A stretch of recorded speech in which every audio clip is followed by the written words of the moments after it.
History of mechanical problems, delayed trips to the Titanic wreckage site before the Titan submersible went missing, with the 5 people on board now.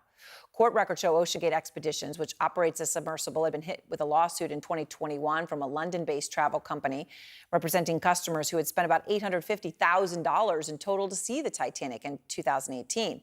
Now, the company said it had to postpone that trip for safety reasons. They said lightning damage that affected over 70% of the sub's internal electrical systems, right? So they're saying it was because of safety. And that case was eventually dismissed. But it comes as there are growing concerns about, well, why? What happened here? And what might have caused this sub to lose contact? Because that's obviously what first happened here, about an hour and 45 minutes in, and raising questions as to whether rescue crews now will be able to rescue those 5 human beings.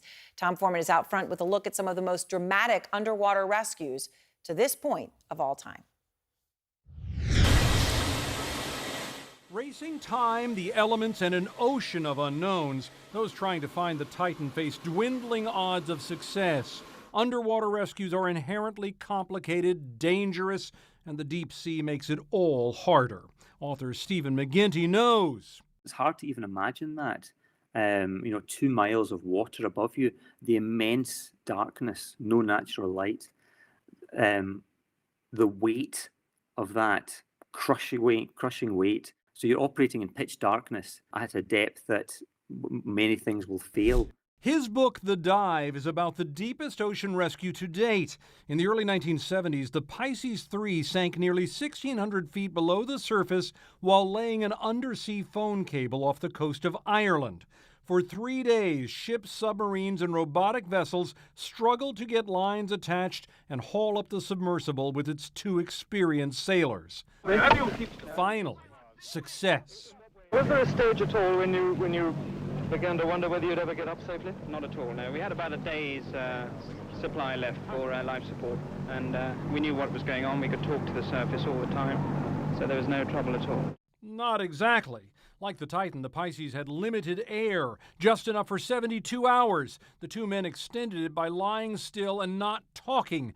And when they finally emerged after 84 hours, they had enough for only 12 minutes more.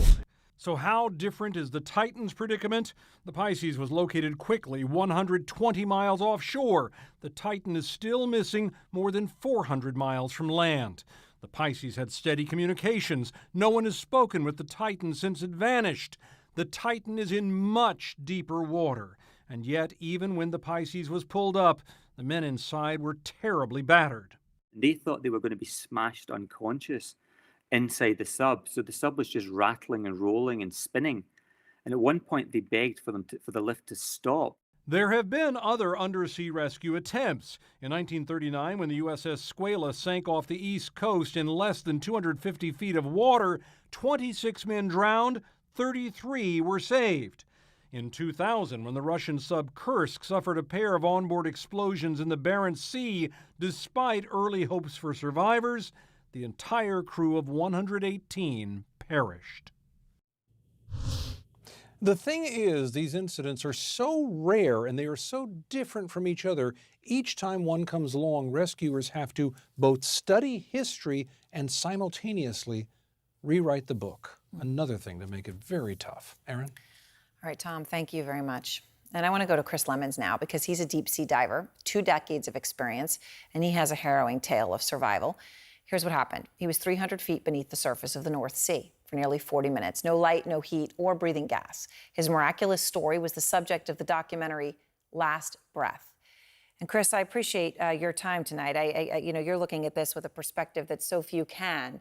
We've got video of you. You were unconscious underwater. You didn't have light. It was too dark under there, right? No heat, ability to breathe. You thought you just had a few minutes worth of breathing gas. Then it took more than a half an hour for rescuers to reach you. What was it like? What do you even remember about what that was like? Yeah, I think today's events definitely resonate.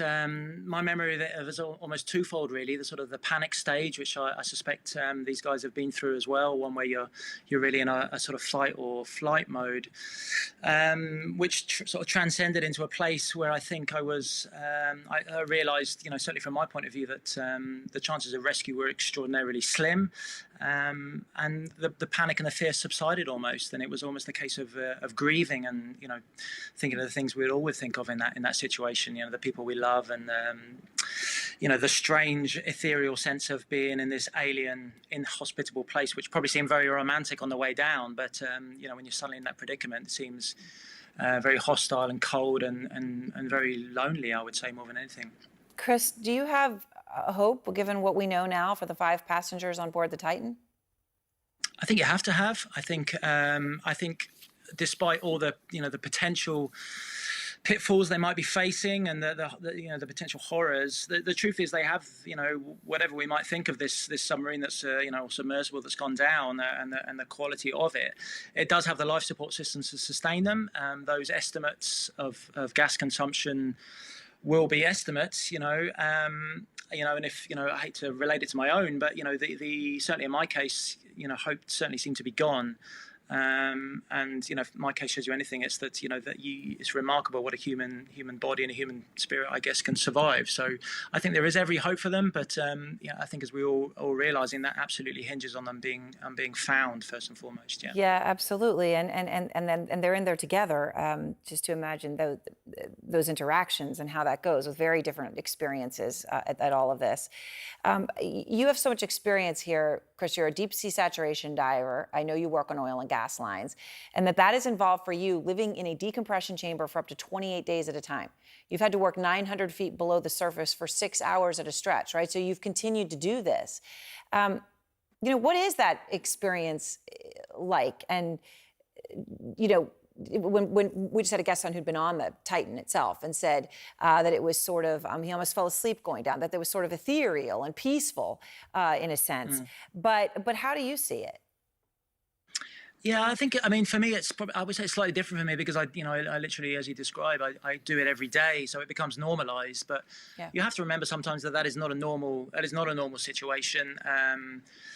I go down in a working capacity, so it's perhaps slightly different. But there is definitely that sense of, as I described earlier on, romanticism, I guess, and that ethereal beauty of being underwater, which is very, very attractive. But I'm also reminded day in, day out that is a very harsh, inhospitable environment, and it's one that particularly.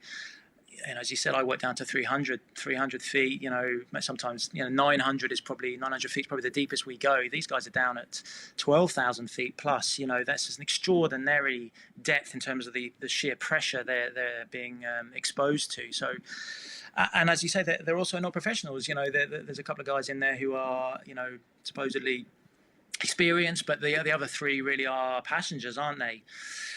The other thing is they are very much at the mercy of the thing around them, aren't they? I think they probably have got to a point where there's very little they can do if they've lost power or anything like that. So, yeah, it's a scary situation, but it's also, it's a place that can seem very, very peaceful, but can also turn into a very dark, inhospitable place very quickly, I would suggest.